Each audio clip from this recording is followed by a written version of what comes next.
IIT पहुंचने के लिए कौन सी बुक्स पढ़ी जाती हैं, किस टाइम टेबल को फॉलो किया जाता है हफ्ते में और दिन में कितने घंटे की पढ़ाई करें, कैसे पढ़ाई करें, अपने अंदर जो अभी आग है उसको कैसे बुझने ना दे और कैसे 2 साल बाद 1000 रैंक के अंदर, 2000 रैंक के अंदर, 500 रैंक के अंदर किसी बेहतरीन आईआईटी के किसी इंजीनियरिंग सीट पे अपना हक कैसे जमाए।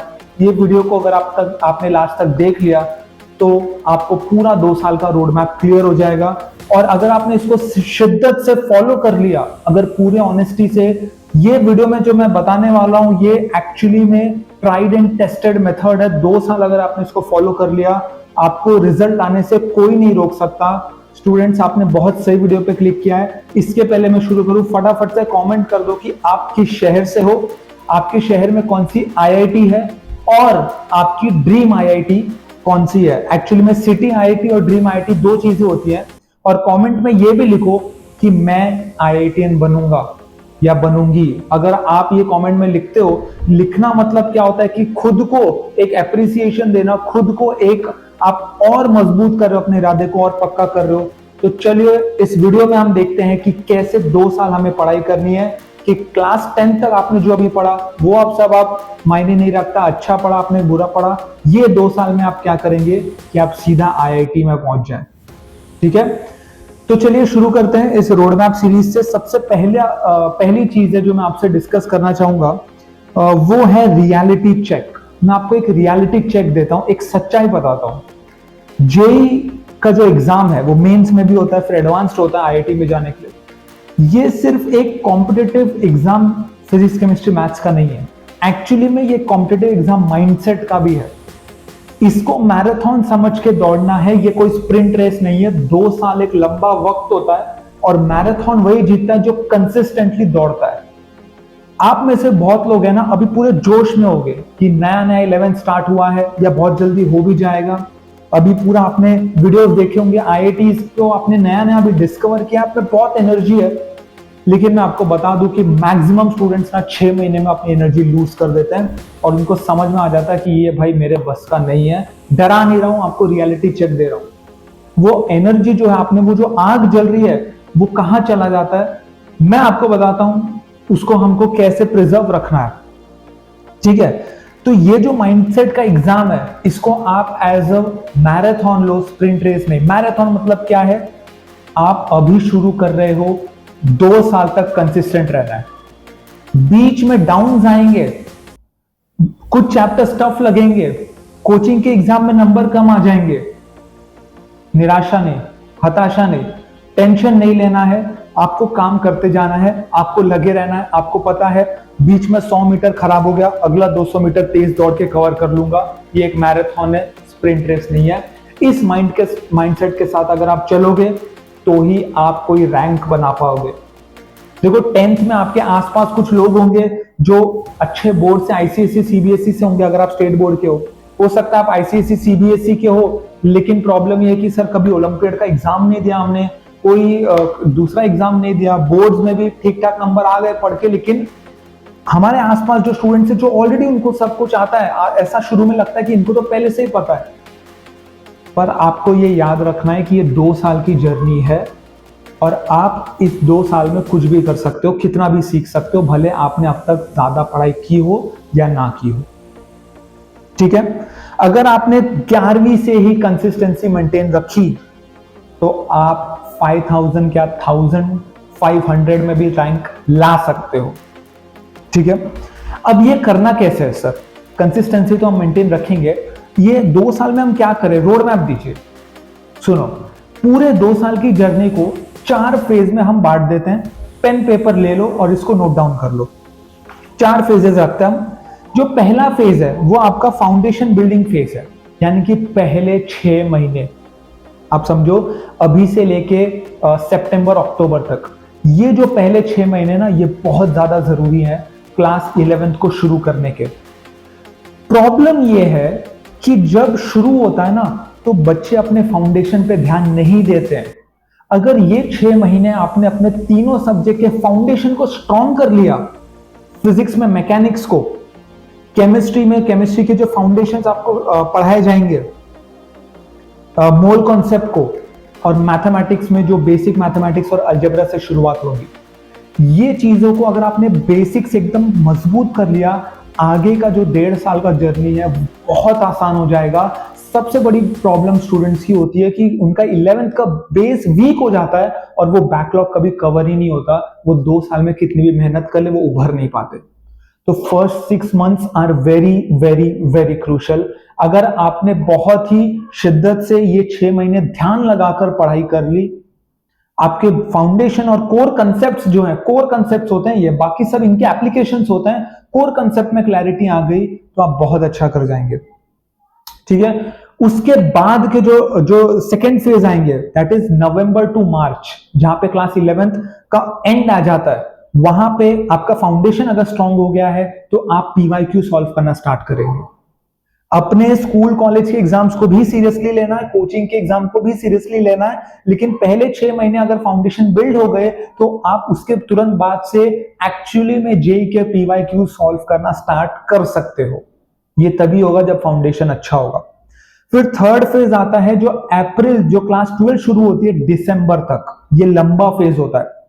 इसमें आपको पूरा 12th का जो सिलेबस है वो जल्दी से जल्दी खत्म करना है। ऑलमोस्ट नवंबर तक, आपको नवंबर में खत्म ही कर दो आप 12th का सिलेबस। उसके बाद जो है आप अपना पूरा फोकस जो है फेज 4 में मॉक टेस्ट में दे सकते हो। और एक इंपॉर्टेंट बात, थर्ड फेज में जब आप 12th का सिलेबस कर रहे होगे, बीच बीच में आप जो भी टेस्ट दोगे उसमें आप 11th प्लस 12th के कॉन्सेप्ट मिला के टेस्ट दे सकते हो। ठीक है, उसके बाद आता है आपका फेज 4 जो कि आखिरी फेज होगा, जो जनवरी 2027 में शुरू होगा और अप्रैल 2027 में खत्म होगा जब आप जेई का पेपर लिखोगे। आपको टेस्ट सीरीज ज्वाइन करना है, बहुत सारे टेस्ट सीरीज आते हैं, कोई भी टेस्ट सीरीज ज्वाइन कर लो। 5 साल का तो मिनिमम बोल रहा हूं, जेई एडवांस के लिए तो आपको कम से कम 20 साल का पेपर सॉल्व कर लेना चाहिए, लेकिन 5 साल का आप पेपर सॉल्व करो। अपने वीक टॉपिक्स पे काम कर सकते हो, आप सब एक्यूरेसी पे काम कर सकते हो, स्पीड पे काम कर सकते हो। ठीक है, इसके बाद सर वो ठीक है, ये फेजेस में हम कर लेंगे, एक दिन में कितनी पढ़ाई करें? मैं आपको बोलता हूं आपको 14 से 15 घंटे रोज पढ़ने पड़ेंगे, including your coaching class and everything. ऐसा नहीं है कोचिंग को अलग से लेके, नहीं, पूरा दिन में 14 घंटे की पढ़ाई, चाहे वो घर पे हो, क्लास में हो, स्कूल में हो, कोचिंग में हो।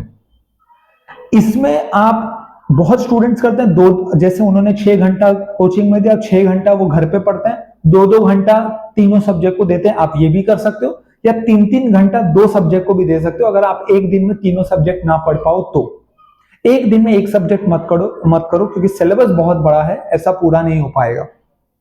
ठीक है, उसके बाद संडेज को आपको यूटिलाइज करना है। संडेज को अक्सर क्या होता है, कोचिंग में एग्जाम होता है, बच्चे एग्जाम दे के आते हैं, पूरा संडे फिर आराम करते, बोलते हैं हफ्ते भर बहुत पढ़ाई कर लिया। आप आराम करो, आप कोचिंग से एग्जाम देकर आ रहे हो या घर पे कोई आपने मॉक टेस्ट दे दिया, बीच में थोड़ा आराम कर लो। फिर वो संडे की शाम को आपको एनालाइज करना है आपका पेपर कैसे गया, कहां गलतियां हो गई, कहां स्पीड ज्यादा टाइम लग गया, कहां पे एक्यूरेसी कमजोर आ रही है। संडे के शाम को पेपर इवैल्यूएशन दो आप पूरा। ठीक है, आपको हफ्ते को ऐसा पढ़ाई करना है। एक बात और बता दूं, अगर आपने 11th स्टैंडर्ड से शॉर्ट नोट्स बनाना शुरू कर दिया ना, आप अपने आप को थैंक यू बोलोगे जब आपका 12th खत्म होने वाला होगा। अक्सर बच्चे ये करते हैं कि क्लास नोट्स बराबर नहीं बनाते, शॉर्ट नोट्स बराबर नहीं बनाते, रिवीजन नोट्स बराबर नहीं बनाते, लास्ट में बर्डन बहुत बढ़ जाता है, बैकलॉग बहुत बढ़ जाता है और प्रॉब्लम हो जाता है। ठीक है, इसके बाद एक बहुत इंपॉर्टेंट चीज है कि सर कौन सी बुक से पढ़े, क्या बुक खरीदें।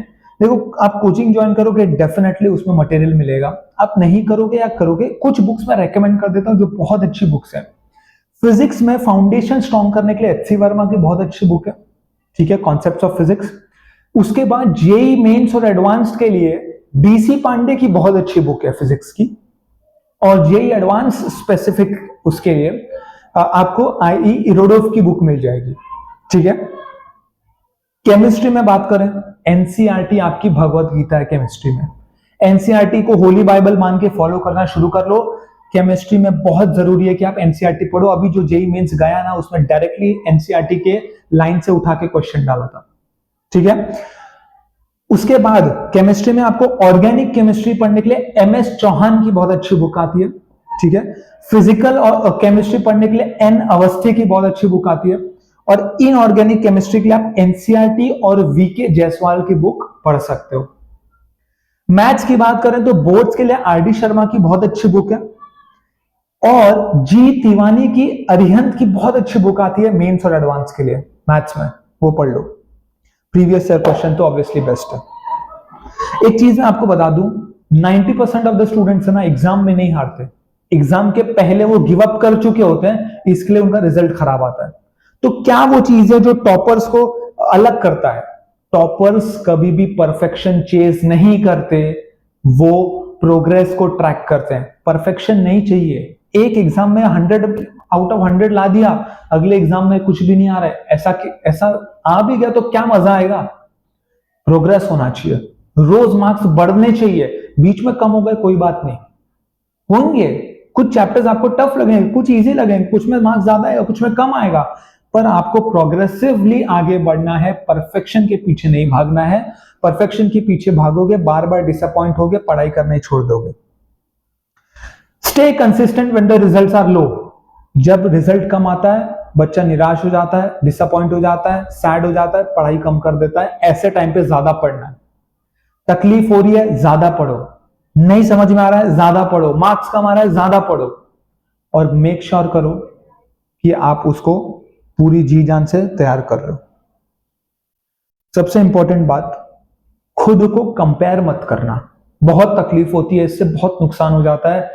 कंपैरिजन में बहुत प्रॉब्लम्स है, खुद को कंपेयर मत करो, ठीक है? ये रोड मैप जो मैंने आपको दिया है, इसको लिख लो, ठीक है? फॉलो करो 2 साल।